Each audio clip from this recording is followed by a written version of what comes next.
What happens when we die? Is there an afterlife? Do we go to heaven? Or even worse, hell? Can we communicate with the dead? And if we can, should we? Let's find out.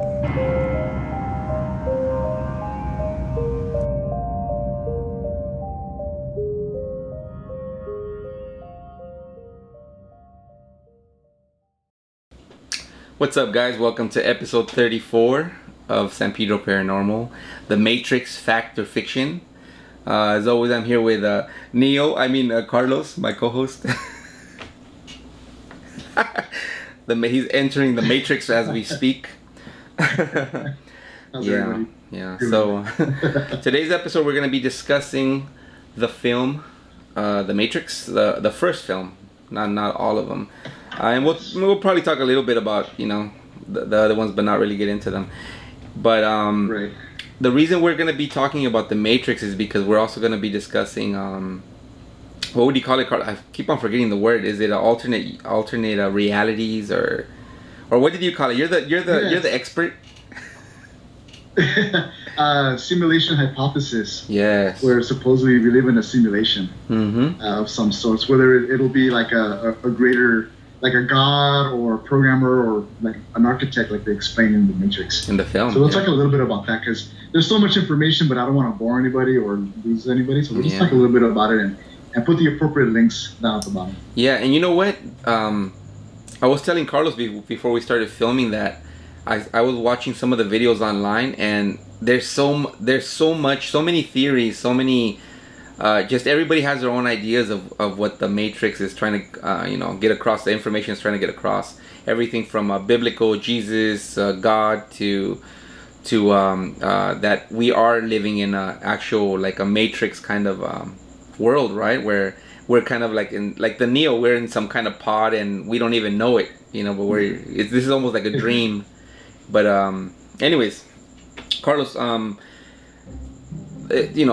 The Matrix came out, I think it was 99, right? 1999, March of 1999. Yes. And I believe I was in 1999. I think I was like 23 years old. Is that how old we were? Because I know we're the same age. I think. But about 23. Yeah, you know what? When this film came out, I remember going to watch it in theaters with my friend George, and we were blown away. Especially when you watch a film like The Matrix or let's say Jurassic Park, Independence Day, these big blockbusters. When you watch them in theater for the first time with people that haven't seen, that are also watching it for the first time, and hearing everybody's reactions with your reaction of the film, and then at the end, of course, getting the applause and everything. Best way to watch a film, in theaters. They have a DVD. Streaming has nothing on watching movies in theaters. But yeah. Yeah, this movie is great because it has a little bit of everything, and for a 23-year-old male at that time, you're like, oh, this movie has action. This movie has special effects, and you and your family member or your friend that you went to go see this movie with, some of them might be a little bit more on the philosophical side, and they enjoyed it too because of the things that they were talking about in The Matrix, the philosophy behind it, and everything else that is around that. It's a very intelligent film. Yeah. You know what? When I went to watch it, my friend, he's actually, he's a lot smarter than I am, and like you said, he was into the whole like kind of like what's really going on, like what's the story trying to tell us. And I was there, of course, more for like the the special of the people like walking sideways on walls and shooting machine guns and stuff. I like all that action. I like all that eye candy that movies have. But and it's great too because those scenes were made. This movie was created at a time where computer animation CGI was coming into the mainstream, but they couldn't do certain things, so they had to do practical effects in this movie. And that's why this movie still holds its own to this day. Two movies came out, The Matrix and Star Wars: The Phantom Menace came out with a lot of special effects also, but only one has what do you call it? Been through the test of time and survived, which is The Matrix. Yeah. You look at Star Wars: The Phantom Menace and you're like, oh, this looks all cheesy. Everything's all green screen. The world and environments look so fake. Yeah. But when you look at The Matrix, you're like, it still holds up. It Yeah. still holds up. And you know what? I was actually watching it. I rewatched it, and I hadn't watched it since I think in a couple of years. And when I was watching it, well, of course, you know, on Blu-ray now, and I think they even have them on 4K now, which I'm excited. Yeah, I want to buy them on 4K. But watching them again on Blu-ray, it looks just as good as it did back then. And I mean, I think the Blu-ray made it even look even better, because you know all the shadows and the lights, it's very clear. But Yeah. yeah. Anyways, I was also telling Carlos that, you know, when the movie was released on DVD, I think that's when I started getting more into like the what the story meant, and you know, starting to come up with my own ideas of what I think you know is really going on in our reality. But You're breaking it down. yeah, yeah. So what I mean, what did you think? Like when you watched it, did it make you think about that too? Like that maybe this is all fake? Yeah, I wasn't like George was breaking it down and taking every part of the philosophical angle and saying, oh, this makes a lot of sense. I did a little bit about that, where when I left the movie, I was like just thinking about like, do I exist? Is this my existence, or am I part of a video game? Am I someone's creation, or something that was created by code? You know, it could be like a web browser or something else. You know, the ones and zeros, a program, whatever it may be, something app on your phone. So I was thinking about that stuff when I saw The Matrix. And I think we talked about it earlier that I had these thoughts when I was even younger, but The Matrix just made it even greater, especially with all that support with your family, your friends, and of course it was one of those water cooler things that people would talk about at work. Oh, did you see The Matrix? What do you think about this? What do you think about that? And it just pretty much stuck into our minds, and it's just as a pop culture phenomenon. Yeah. And you know what? Rewatching the film now, I could even relate to the film like today, you know, as an older person now, you know, watching it when I was in my 20s to now watching it in my 40s. And it made me think, because I told you this, Carlos, and I think I mentioned in a previous episode, where I kind of feel like there's something I'm supposed to do, like I have some kind of purpose, especially, you know, with all the stuff I've gone through, you know, growing up, where there's, you know, and I'm pretty sure a lot of people feel like this, where you go through some things that you're like, I shouldn't be alive, you know, that like I went through some stuff, and it's like, why am I still here? So now that I'm older, you know, I've been doing some deep thinking, like, you know what, there's something I'm supposed to do. I just don't, you know, I'm still trying to find it. So, you know, watching the movie now, it kind of reminds me of that. Like, you know, I think we all are kind of like a Neo, you know. Yeah, and that question you just asked, like, what am I supposed to do? And what reminds me of that in the movie is the Oracle. The Oracle is this program that it's separated from the Matrix, that decides to help the humans in some way. And the Oracle is the prophet. It gives the future, but it only gives it to a person, a specific future to a person at a time. That's what it was at the beginning. When Neo goes there, he finds out that, you know, he had to hear what he had to hear. Yeah, and it's kind of interesting. Yeah, you know what? That reminds me a lot, because I always think about the Oracle when I talk to my kids, because you know, sometimes you have to do white lies with your kids to try to either teach them a lesson, or maybe to you know, to let's say your kid does something and it's not so great, but you like blow it out of proportion, like, oh my god, you know, it's the best thing I've ever seen. And it always reminds me of the Oracle, where it goes to that, where you're just telling them what they need to hear at the moment, you know, something that's going to help them, even though it might not be true, but it's what's going to help them, you know, do whatever they're supposed to. Yeah, overcome whatever they need to in order to get to their goal. Yeah. So, right. Yeah, Carlos. But you know what? When I was doing some of the research online on YouTube, especially on YouTube, because I watch YouTube all day, but I was watching some videos of that explained the whole, like, the Matrix universe. You know, from the Animatrix all the way to the third film, which was Reloaded. Was it Reloaded? Revolution. Yeah. So, you know, I start hearing all these explanations that I never thought about. You know, like it's just like, I'm pretty sure. I'm pretty sure Carlos probably got that when he watched them. But now that I watch these videos of these people explaining the film, it's like, man, they go so deep. And I remember watching the second and the third one, and by the third one I was just lost. I was just kind of there just to watch the special effects, and that's it. 'Cause I had no idea what was going on. But watching these videos, check out the videos on YouTube, and if you watch the films and don't understand them the way I did, we watch these videos, and there's some really good explanations of the films. Right, in the first movie they explain how they created the first Matrix, and everything was perfect. There was an abundance of food, it was peace, and everything was there, but it ultimately just died because of something with the code. It wasn't real enough. It wasn't pretty much programmed for our evolutionary minds. Yeah. And so that's why they started instilling or putting in fear and love, loss, and everything else into this current Matrix, and set it in that 21st century, because that was like the height of civilization before the AI took over. Yeah, and you know what? This is where the film The Matrix goes into the idea that it's has a biblical meaning behind it, because just like in the Bible, Adam and Eve, God made them perfect, gave them everything. They didn't have to work, they don't have to do anything, just eat and procreate, right? And they couldn't do it. They couldn't follow those rules, and they ended up falling out of the Garden of Eden and having to work. So it's almost similar to what the Matrix is.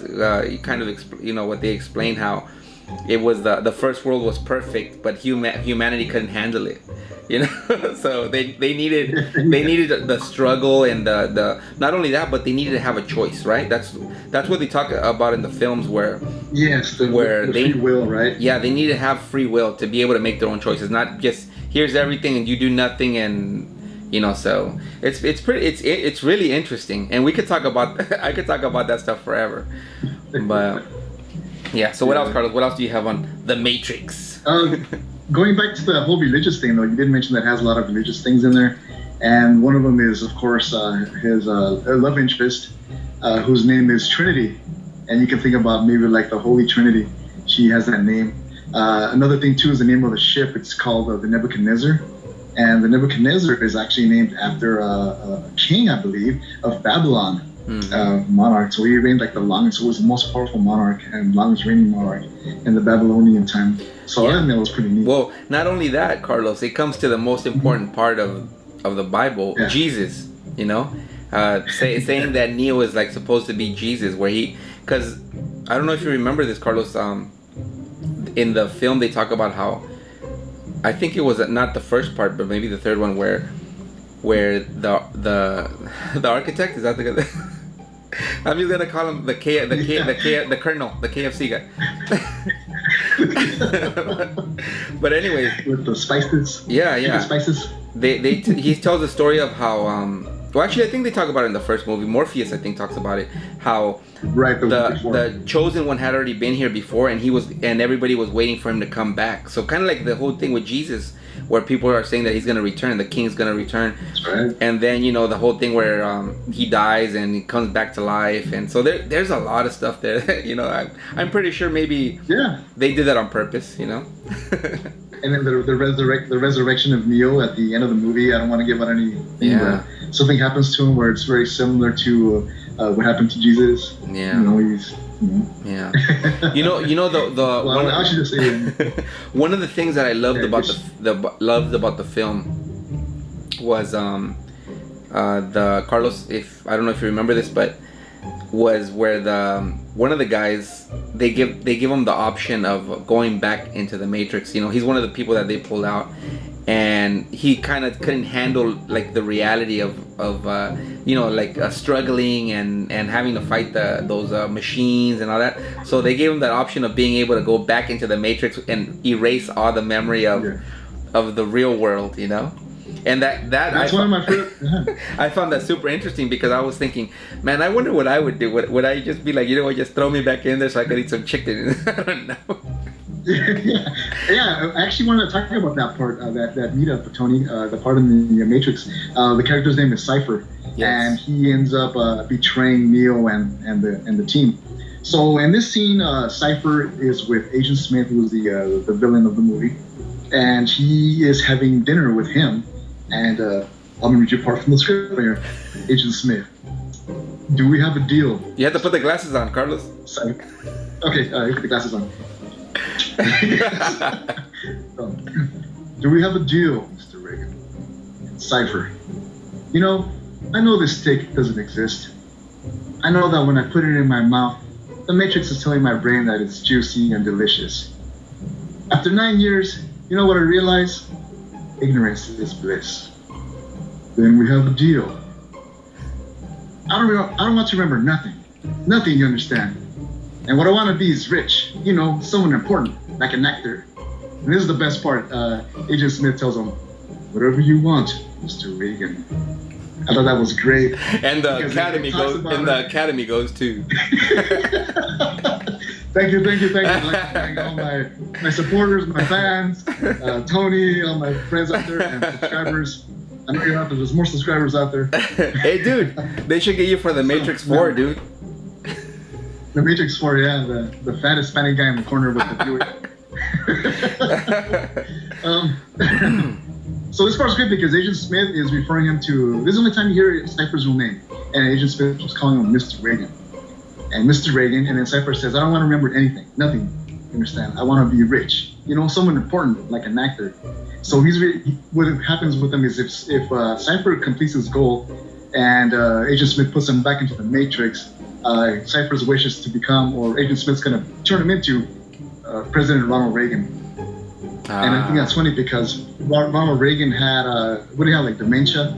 He started losing his memory, and this is one thing that Cypher says: I want to be rich. Actually, he said, I don't want to remember nothing. So it kind of like plays in there. Yeah. I thought that was kind of creative. Yeah. I mean, there's so many ways you could see this film. Another thing that I was thinking about, because I actually called my friend George, the one I went to see the film with, and I told him about how we were gonna be filming this episode, and he started telling me about something that's going on with him right now. He actually started a company now, right? And again, it took me back to the Matrix, where that scene you were doing right now, you know, where the guy betrays the team, and then you know, he starts killing him off, and then right before he kills Neo, he's all like, he says something really smart, like, oh, so if he's the chosen one, then I wouldn't be here, and I wouldn't be doing this right now. And then right when he's gonna disconnect them, one of the people that he thought he killed, the one that drives the ship, I think, he wakes, you know, he wasn't dead, and he says something like son of a bitch or something, and shoots him, and one of the brothers. Yeah. And that kind of you know, that's where you get to the whole thing that, you know what, when everything has a meaning, like everything happens for a reason, and once something is in play, it's not going to change. What has to happen is going to happen. And this reminded me of my friend George, because he used to live in San Pedro, and he ended up getting really sick. He had some kind of he got a bacteria in his blood, and he ended up having to leave San Pedro to see some doctors, and he ended up moving to New Mexico because he couldn't do labor jobs. So he went to New Mexico, became a truck driver, and then from there met a friend, and that friend knew someone else that connected them to start this company. And now he you know, they started this company, and he's doing great. And I told him, dude, it's just like the movie, you know, you had a purpose. You everything that happened to you, even from the bad stuff, you know, like getting that bacteria, that virus or whatever it was, had its reason. Now you're doing what you were supposed to be doing. So it's crazy, dude. The Matrix is great. The Matrix movie is great because you can relate it to anything. But yeah, you know what, Carlos? And I was thinking about because I was thinking, you know what? If we're not in the Matrix, at least not yet, you know, I was thinking, would it be possible, you know, for technology to start, you know, like in the films where it gets so smart that it starts creating itself, right? And it made me think how, you know, you were telling me earlier, I don't know if we filmed it right now, or because this is the second time we filmed this video, because the first one had some problems, had some glitches, but Deja vu. Yeah, hey, we just hit the glitch, dude. It's raining. Yeah. It's raining. But yeah, so I was thinking about that, like, you know, can it happen? Arnold Schwarzenegger. I'll be glitching. Yeah, so I was thinking, you know, could this actually happen? And you know, now with the stuff that's coming out, like you mentioned, the Alexa and the smartphones. You know, the smartphone, I think, is the biggest thing we've ever had, like on technology wise. Yeah. But Definitely. these new technologies, they're actually making them now where the actual, you know, either phone or, you know, the little Alexa speakers, they actually learn on their own from you. Like whatever you're doing, they'll learn from you to become better for you. So that makes me think, Right. you know what? If they're doing that already, you know, Mhm. I think it could get to that point where they could actually make something that eventually is going to evolve itself, you know, and maybe even Oh, make, yeah. you know, multiply. But It's going to happen sooner than later. Like Amazon and with their AWS services, they already know what they're hearing, what you're talking about. What you like to watch, what kind of music you like to listen to, and with their Amazon website, they know what you buy. They know what stuff you subscribe to, and all that. They know your patterns basically. Yeah. Google has Google Maps. They have Google Assistant. They have the search, and of course there's Siri, and there's a few other ones too. Yeah, it's coming. It's coming. yeah, so I mean, I thought about it and I'm like, you know what? This is possible. We could end up being in the Matrix. Yeah. I also want to mention IBM's. I think it's called Big Blue, or one of their large mainframe computers that has beaten like the best chess players around. And chess is not a game of tic-tac-toe. It's all about calculation, thinking about what your enemy's going to do next, maybe even 4 or 5. Who knows? I'm not a big chess player, but it'll be able to calculate or think what you're going to do according to a certain pattern on that chessboard. And I think that is amazing, to beat the best of human chess players. Yeah, it's crazy, dude. It's crazy. I mean, hopefully we get to see it. Yeah. We're gonna see it, all right. Yeah, but anyways, you know what? The other thing I want to talk about is what's that other? What I was trying to mention here. I have my notes here. Technological singularity. Technological singularity is when it's pretty much like Skynet. So this pretty much it starts learning. It becomes this whole thing, and it just starts taking over. It's just we've become too accustomed to it. We pretty much say, hey, it's already its own thing, and it starts taking over. There's a bunch of other hypotheses out there. That's one of them. There's another one called the I guess is the paperclip. I have the notes here too. Paperclip hypothesis, I guess. Anyways, what it is, it's an AI, artificial intelligence robot, whatever you want to call it, and it starts making paperclips. It has an option to make them, it has an option to buy them, or it has an option to collect them. Anyways, after some time, the AI computer develops a lot more knowledge, and it starts making its own things faster, the paperclip faster than the human can. And then all of a sudden, it has, well, I can't make them any faster, I can't make them any efficient, so I have to start not breaking rules, because these rules won't put into the computer, but it's like, oh, I'm going to start taking resources from site A. Resources, well, then once that's taken away, we're going to go to B. We're going to start taking from the planet now. And what happens is that sooner or later, that paperclip is going to start looking at humans and saying, well, that looks like a resource too. I must complete my job though. So I have no rules for humans, so let's get the humans turned into goo and make paperclips out of those. Where eventually what happens is that the robots will win. And the human beings will be extinct. You reminded me of that other film with what's his name? The guy that played Moses. Was it Charlton Heston? Was it? There was a movie that he made. There's a movie that he was in called Soylent Green. Remember that? Where when people when you die, they turn you into food. Yeah, remember, you know what's funny? They turn you into those little green chips. Oh, that's part of the Matrix? Which is funny because, I want to mention two parts. It is part of the Matrix in the beginning, where they show the scene where the baby is in the what do you want to call it? The embryonic sac thing, and fills up with that dark goo. Yeah. Supposedly that's the like human compost, and it has all the nutrients that we leave behind, and it's put back into the system. I see. Yeah.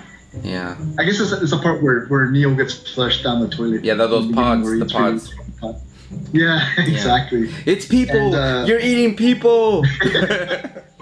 It wasn't there, like, there's a news article out there or something that happened where people were buying supplements, and some of the supplements were actually made of people.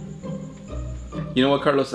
Now getting to the actual, the real glitches in the Matrix, you know, which a lot of people think that, you know, a lot of people believe we are like in the Matrix, and that's why, you know, we have things like a deja vu, and not only that, but sometimes when weird things happen, especially when they're captured on video, which there's a lot of on YouTube, of these videos where all of a sudden, you know, somebody's recording and this person will appear from nowhere or disappear, and they say those are glitches in, you know, in our Matrix, where something went wrong in the what do you call it, Carlos?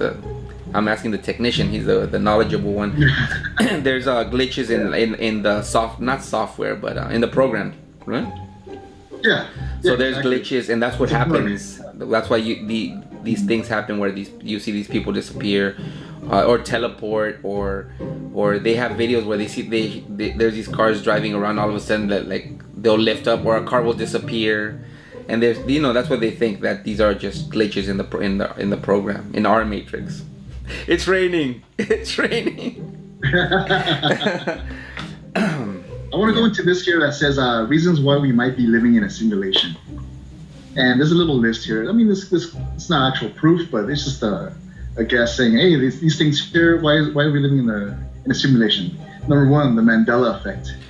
The Mandela effect is therefore supposedly proof that whoever is in charge of our simulation is changing the past. Kind of like a programmer saying, oh, well, this part of the program is not very efficient. Let me go back and change something there. Mm-hmm. Or they'll go back and say something because they're just bored with their own lives, and they want to see a simulation because they want to see something different. Possible. Electrons, here's something nerdy. Electrons that can't make up their minds. In physics experiments, electrons are fired at a force-sensitive screen through slits in the copper plate, usually producing an interference pattern that indicates wave-like behavior.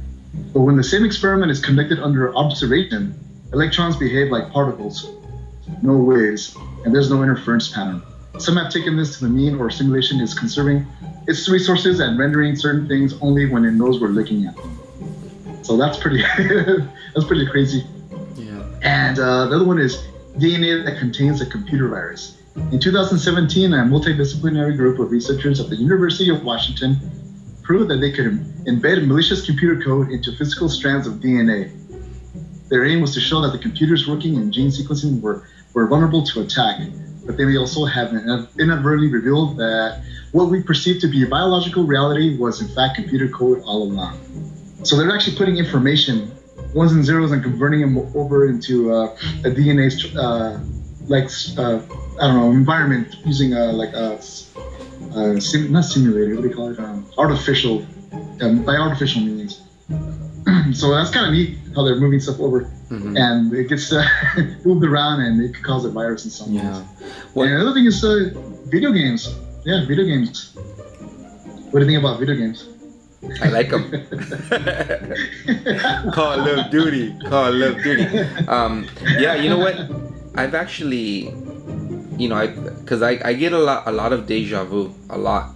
Ever since I was a kid, I would get deja vu, like where I would go somewhere. It's like, you know what, I've been here before, or sometimes I'll be talking to my kids, and it's like, wait a second, I've had this conversation before. I remember, and I could even like after as the conversation's going, I'm like, I kind of know already what's coming next, and that makes me think about stuff like that, where it's like, you know, are we like in a loop where we're just, you know, cycling over and over, almost like, you know, like in the Matrix. But why create a whole generations and generations of people? Just create one generation going in a loop, you know? Yeah, and it'll be the conservation of energy. You wouldn't need such a big old giant computer to simulate that. Yeah. And that's another thing I want to talk about is that not only would you need a generation, It's like, why would you have to render everything around you, Tony? When you're like, let's say you're inside the studio, outside it would be kind of like Schrodinger's cat. You don't know if it's out there or not.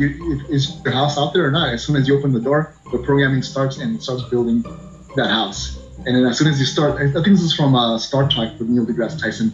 They were saying, oh, what if you start digging down to Australia? Well, the program starts loading that you're going down like a video game. And one of the things is that we have the speed of light, right? Whatever the speed is, nothing can travel past the speed of light. And then they were in Star Trek with Neil deGrasse Tyson. They're like, oh, that's a good one because you're traveling the speed of light in a spaceship, trying to get to another planet, but the programmers can't program fast enough. So that's why you can't travel anything faster than speed of light. They're like, oh, that's a great idea. That makes sense. So I thought that was pretty. That was fun. I thought that was great. Yeah. So the deja vu thing has always gotten me. Like every time, and now that I've thought about it, like now when it happens, it's like right away. It's like, okay, wait a second.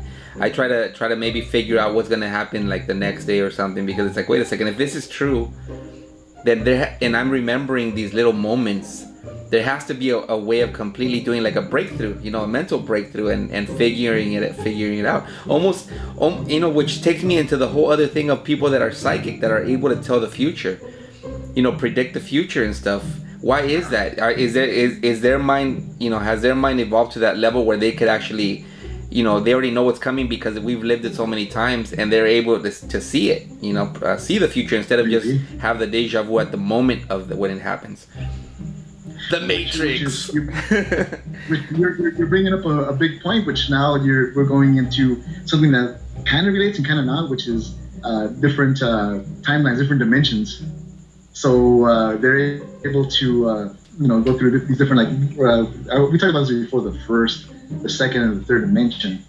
We see in a 2D world, but we live in a 3D environment. And then the next dimension would be, I think it's time or so, where you're able to control time and you're able to go back and forth. Maybe some of these people have, like you said, lived so long that maybe they have some sort of this sixth sense about these different dimensions. Not only that, but they could be like, like Neo, where in the film they explain how, there's been other Neos before him, and it just naturally happens where a certain amount of people just are born with that ability. Yeah. That mental openness where they could, So I don't know, Carlos. I mean, just talking about this is like making my brain just like.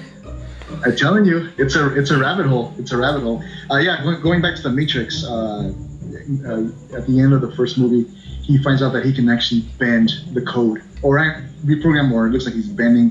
He's stopping bullets. He's doing things that are kind of godlike, and that's what they say. Once you go past the fourth, fifth dimension, that you're able to kind of like, I don't know if you've ever seen the movie Interstellar, where he goes into his daughters, or he's going through time, and he goes through the gargantua supernova, what do you want to call it, the black hole, and he ends up in one of these dimensions where he's able to see everything all at once, front, back, whatever. And so maybe Neo is able to do this because some of these psychics are able to do this because they can see that they can control the time, space, and everything else. Yeah. Just to make it short. Yeah. Hey, Carlos. So I wonder how many times we've started this YouTube channel.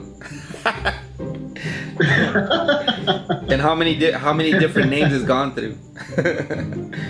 Was there anything else you want to mention, Carlos, before we end this episode? Yeah, a few things. I think I mentioned earlier, or didn't I not? I just purchased a GoPro Hero 9, and I did some recording around town. I only went to a couple of places. I went up to, I believe it's the nature preserve around Paseo del Mar, where that portion of it fell. But I went up to the nature preserve, and I went to the Fort MacArthur, where they used to have the big guns up there.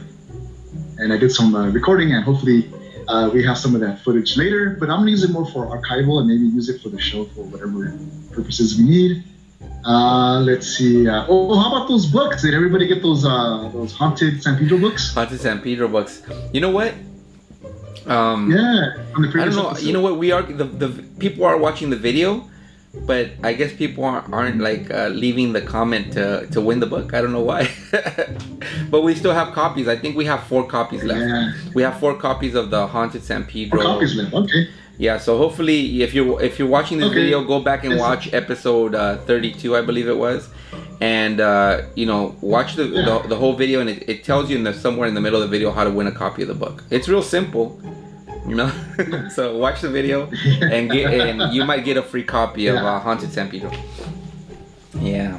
Yeah, I think it's what you mentioned in the past, that people watch it mostly on their TVs instead of their phones or tablets, so they don't get to see the comment section on there, and they probably forget about it or move on. And you know what? I think what happened was also want to talk. I think also what happened was that a lot of people don't have YouTube accounts. So when you don't have an account, you can't leave a comment. You have to have an account to comment. So you know what? If you're watching this and you did watch episode 32 and you don't have a YouTube account and you can't comment, leave that comment that we mentioned on episode 32 on the San Pedro Paranormal Facebook page, and you'll get the book. Make it a little easier. There you go. Yeah, but what were you gonna say, Carlos? What were you gonna say? Yes. Also want to thank the Ethan Clerk Show for leaving a comment. Now that we're talking about comments, they left a comment on our episode 33 Poltergeist episode, and they wrote down, "Awesome! Glad to see the show growing." Yeah. So we do appreciate that. Shout out to Ethan Clerk. Check them out on YouTube. They have a really good chat. I think they're on like episode 100 or something. They're way ahead of us. Wow. I think so. I'm not sure. Only a third. Yeah. Shout out to Ethan Clerk. Any other shout outs, Carlos? No, that's it. That's it. All right. That's it. Well, I think we're done. I think love the Matrix. I think we're ready to exit the Matrix. It's raining. Hey, it's raining. It's raining. It's raining green alphabets. Oh man, I had that too and I lost it. Oh well. Oh man. All right, guys. Well, you know what? Thanks for watching. Don't forget to like, share, subscribe to the channel.